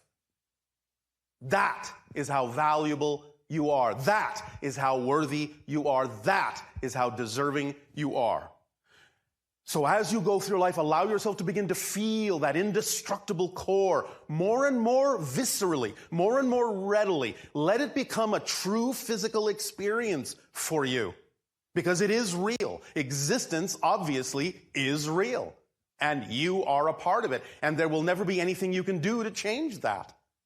So, when you argue about your worth, when you have self-doubt, you are attempting to argue with existence about your existence. You can never win that argument. ever. So please stop arguing. Relax into the understanding that you are an infinite, eternal being. That is your nature. It's your very core, essential nature. No matter what else is going on in the space-time reality game, in the space-time reality play, no matter what apparent truths you think are true, you think you know are true, this is the one thing you can absolutely know for a fact. You exist. Nothing can take that away from you. Nothing. Even existence itself can't take that away from you, or it would annihilate itself, which it can't do because there is no place for existence to go. Because non-existence doesn't exist by definition. That is rock solid. That is your guarantee. That is your absolute right there. You are absolute in your existence, no matter how you may change, no matter how you may see yourself, no matter what kind of an experience you may have. You are absolute as a perspective, as an identity. And anything that happens, anything you experience, you will experience it. And that will never change. Does that make sense? Oh, all right. Good day. Good day. The title of this transmission is How the Oversoul Works. We are going to explain a little bit about the different levels of oversoul that can exist. Sometimes this has come up as a question of reincarnation, where a question has been asked about the idea of whether or not people reincarnate, but also whether or not, as has been said in some of your stories and some of your legends, people can reincarnate as different things, such as animals or insects or plants or what have you.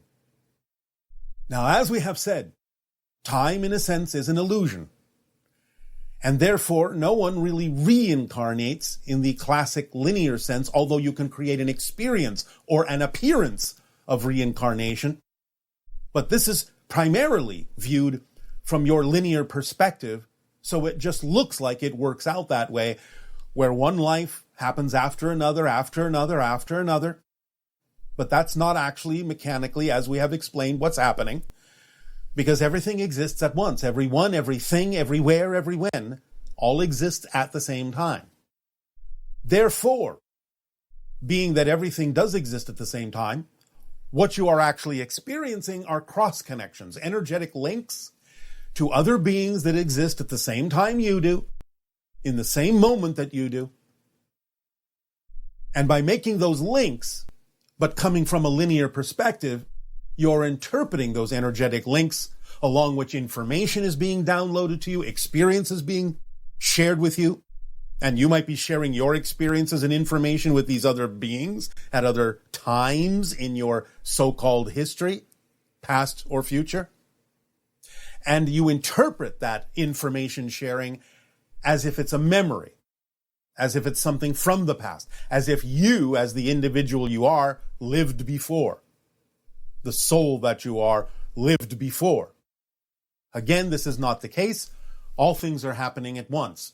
But you interpret those links in a past, present, future sort of way from your linear physical reality perspective. Now, recently the question was asked that an individual experienced a synchronous event with regard to certain animals and wondered, after members of their family had passed into spirit, linearly speaking, were these animals a reincarnation of those individuals, because it seemed to them that the behavior of the animals somehow reflected the people that had passed on, that they were, in a sense, messages from those people. Now, in a sense, this can be so, But again, it's not that that person came back as an animal, reincarnationally speaking. Again, the oversoul contains all of these things simultaneously. The human souls, the animal souls, the plant souls, insect souls, what have you. All at once, on a larger scale, the larger, higher version of an oversoul. And there are different levels to this, or can be. There can be an oversoul of human souls. There can be an oversoul of animal souls, an oversoul of plant souls, insect souls, even rock consciousness. But the idea is that there can be these oversouls that are differentiated specifically for those groups, but there can be a greater oversoul that encapsulates all those things, the oversouls of the collective of any given world, or even oversouls of collectives of many different worlds, or galaxies, or universes. So on the level of the oversoul, that is something that also can contain the human souls and the animal souls and the insect souls and the plant souls and the rock souls, soul equating to the idea of awareness or consciousness in some way, shape, or form, then the same oversoul extension that might have been a human that was alive with you, linearly speaking, can also send an extension of an animal soul from the same level, from the same collective oversoul. And it will contain a frequency of energy, a signature vibration that will let you feel as if it's coming from the human soul that you knew as a physical being, but it's simply the same oversoul sending another extension from itself as an animal that contains a similar vibration enough to recognize it as coming from the same oversoul. Because it's all about the idea of recognizing the vibration of the theme of the human. Themes can definitely cross into human extensions, animal extensions, plant extensions, what have you, so that you can recognize the commonality of a theme vibration that exists for the human, for the animal, for the plant, and thus you may feel or believe that you're actually seeing the human reincarnated as an animal or a plant, when in fact you're simply seeing another extension of the same collective oversoul that contains the same vibrational theme within it that you would recognize as being connected to the person that you knew. So you have to realize how many levels the oversoul can exist in, how many different ways it can express itself depending upon that level. You can look at some of the higher collective oversouls almost like smaller versions of all that is, because they can contain many, many things. Now again, this doesn't mean that just because they're extending one thing that all the others are just sort of waiting in the wings. Remember, time is an illusion and everything is happening at once. So all these expressions of an oversoul, all the different versions of the souls that they may represent, are going on at the same time, all living, all expressing themselves in the same moment, without a time factor that you would recognize as linear. So it's not like any of these are idle, waiting to be extended. They're all being extended, they're all being expressed, they're all being experienced, they're all having their own experiences, all in the same moment of existence, because there is only one moment in existence. I know that this can be a little bit challenging for third dimensional and fourth dimensional beings to wrap their minds around, but that's all right. You will, as you ponder this, simply get the hang of it eventually. And it's not that important that you do in terms of your daily lives, but it's important to understand how things work, mechanically speaking, energetically speaking, so that there is no confusion in your definitions about what's happening. So you can understand that something can be created as a reincarnational experience, as if it's the person you knew coming back as an animal or a plant, but simply understand mechanically that that's just an experience that you're being given so that you can recognize the thematic connection between these things, have some familiarity with the messages being delivered to you coming from that oversoul, but that all these things are separate unto themselves.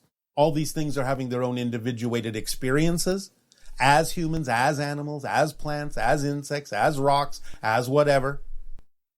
And it's all happening at the same time mechanically. But the idea of whatever it is you're receiving as a linear experience is important for you to recognize the synchronicity therein and the connections therein that are allowing you to recognize messages being delivered to you in some way, shape, or form by the same oversoul that delivered the soul, the individual human soul that you were familiar with, and simply reaching out to you in another way that is symbolically representative of what the human soul may wish to send you, if they wish to do it in that way, or the oversoul wishes to do it in that way. That would be representative synchronistically of a symbol that works for you, that carries the same theme, but is delivered by a different form of messenger that is also important to recognize in your life as a symbol that works for you, with meaning that you've given it, that you've defined it with, synchronistically in your life to propel you forward in exploring what that symbol means to you. So, for example, if a human you knew that is passed on, suddenly a hummingbird shows up, and you somehow recognize through synchronicity that it's thematically connected to the human that you knew, then understand, again, mechanically, it's not actually the reincarnated human, but it's an extension of the same level of oversoul and coming in a form, the hummingbird, that symbolically represents something to you, the definitions you've given to different objects and things in life, that works in your favor to suss out for yourself what that symbol represents. A lot of times, symbolically, a hummingbird on your planet represents the idea of acceleration, speeding things up energetically, vibrationally. So it may be a message through the oversoul from the human soul with the extension of the hummingbird saying, if you raise your vibration, if you accelerate your vibration, you'll be able to connect to the human soul that you knew in a spiritual way. So you have to look at the context of the symbol being delivered to you from the oversoul and not necessarily just think, oh, it's the human reincarnating as a hummingbird. Again, the experience is valid as a symbol, but it's not necessarily representative of the mechanism that's going on, because the oversoul can extend itself and does extend itself simultaneously in 1,000 different ways. Recognizing how the mechanics works helps you interpret the symbol a little bit more clearly, while not necessarily letting go of the connection that you feel to the human that you knew as a physical being. So ponder that, if you will, and let it sink in, and see what happens in the increase in your ability to perceive synchronicity and extensions of the oversoul in a variety of different ways, while not losing touch with the idea that the human soul may also be involved in sending that message to you, but in a way that works best for you in the symbols you understand.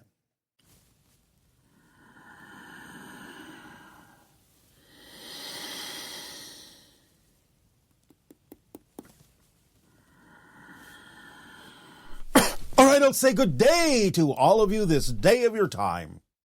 Let us begin this transmission by reminding you that the title is Let's Get High.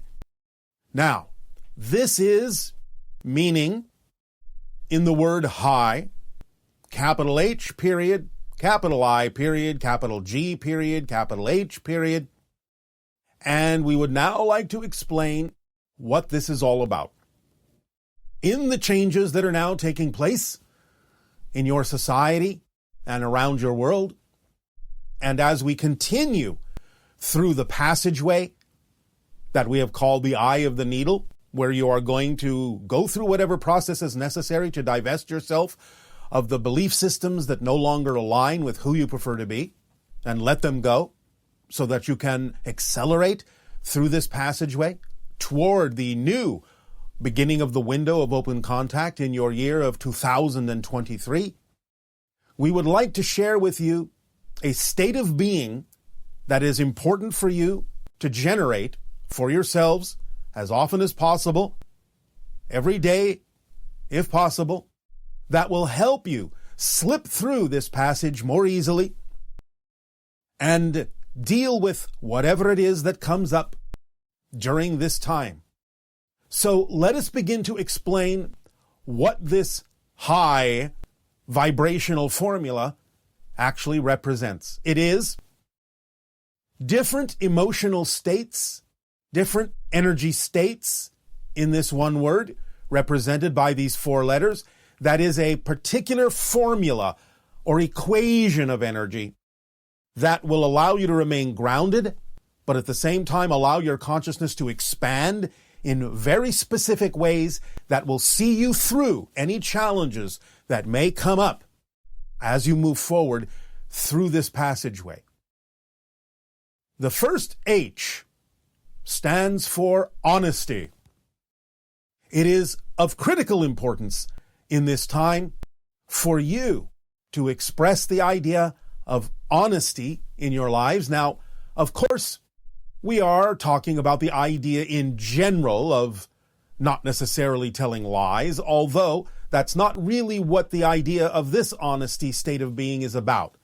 It's more about being honest with yourselves in your deep investigations of your belief systems, not ignoring, not glossing over, but allowing yourself to be truly honest about your motivations, what you believe to be true, so that you can become much more transparent within yourself and have more ease in discovering the belief systems that may be out of alignment with who you truly prefer to be, and thus the belief systems and definitions that may be holding you back from moving forward as swiftly, as smoothly, as effortlessly as you possibly could. So, in the sense of this honesty, it is about know thyself, self-examination, not being afraid to dig deeply, dive deeply within your own mental ability to assess yourself, to be all right with discovering the fears that may exist within your belief systems.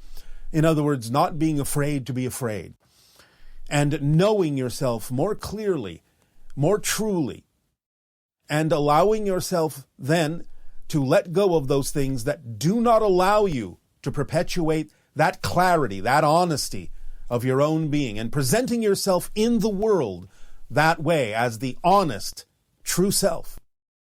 Of course, we understand that it is also about the idea of not necessarily telling falsehoods, although we do understand that there can be circumstances in your reality where what you call little white lies might actually be the kindest thing you can do. But also it's about being honest within yourself to know what your relationships are, what is appropriate for you to communicate to yourself and to others in your relationships with other people on your planet, so that you will know the difference between something that you're saying that may not be what you truly, actually, factually observe, but are being able to relate a kindness to someone, to soften something for them because you understand they are looking to be handled gently, handled kindly. And so we understand that we're not really referring to the idea of not necessarily telling the whole truth to someone that you may feel, but it's also an opportunity to get in touch with why you do feel or believe that way. So that again, in clarifying yourself, you may then find yourself not so often in situations where you might be forced to say something that might not be wholly true, but would be necessary in order to impart a kindness to someone by not being, shall we say, so completely honest with them about what you feel in that moment, but being more honest with yourself about why you feel the way that you do, giving yourself a chance to clarify that for yourself so that it may become completely unnecessary for you to say the things or be in the situations where you're forced to say the things that might be those little white lies in order to impart kindness to someone who has asked you a question or exploring something with you. The second letter is integrity, I for integrity.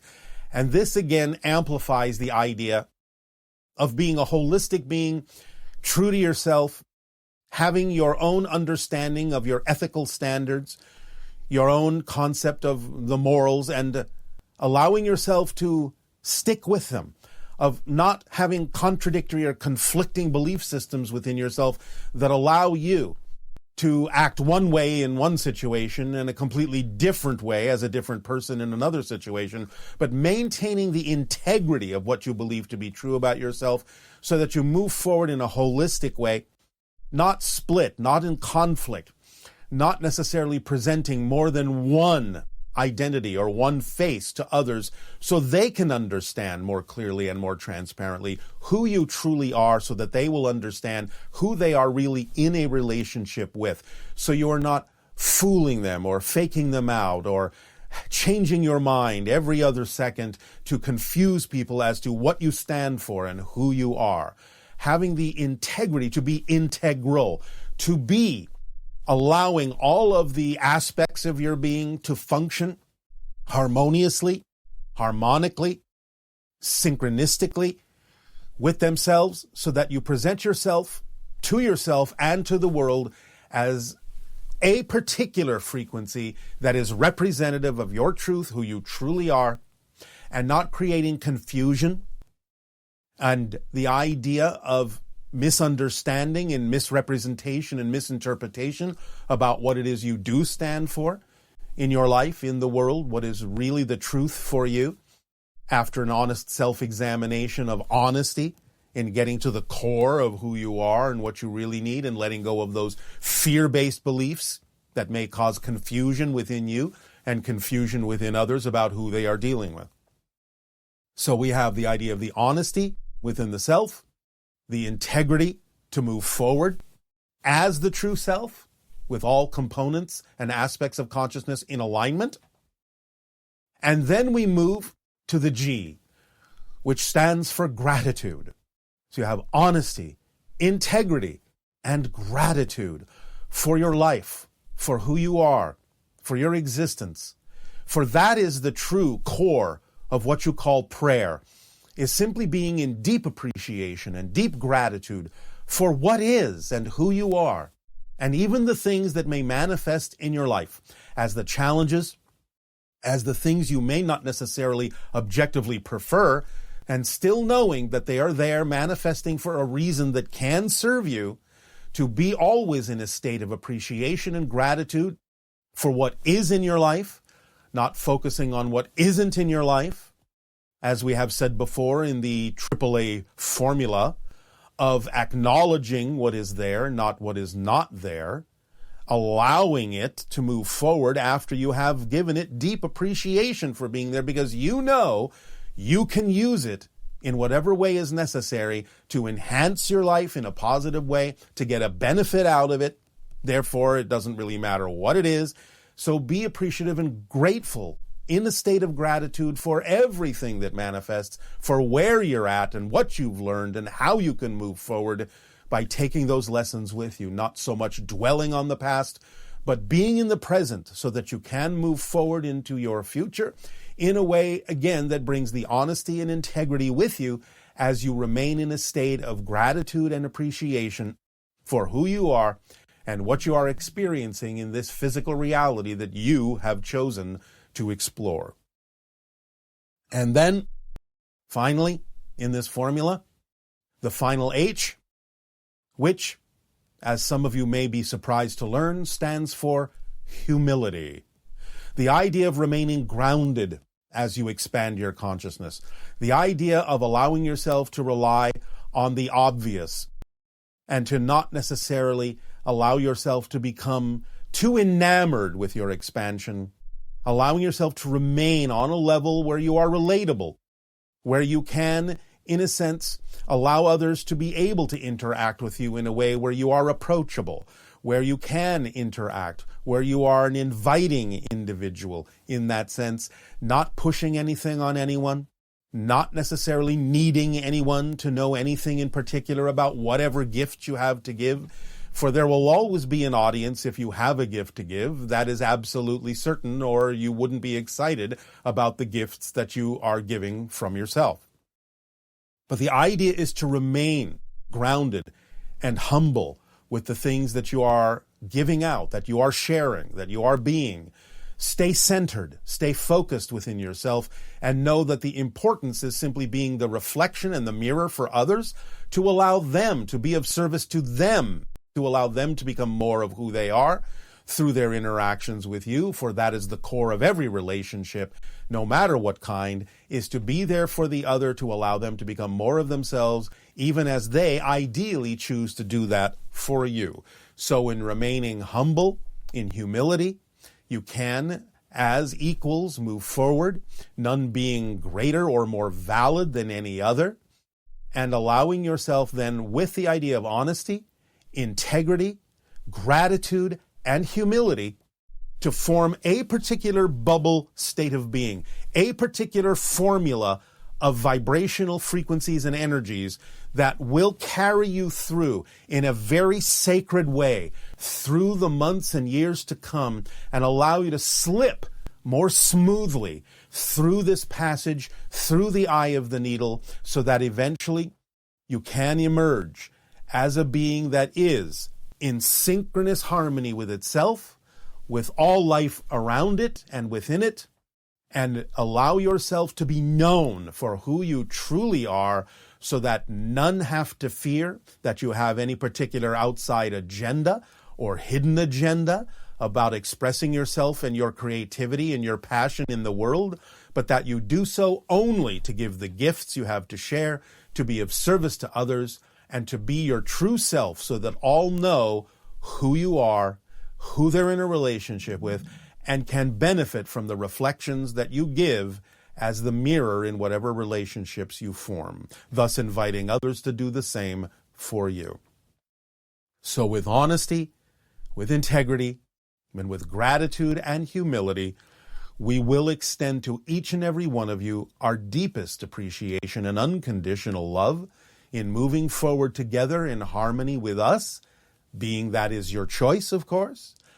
And at this particular point, in gratitude for allowing us to share this idea, this state of being in this little formula, which is very powerful, with all of you.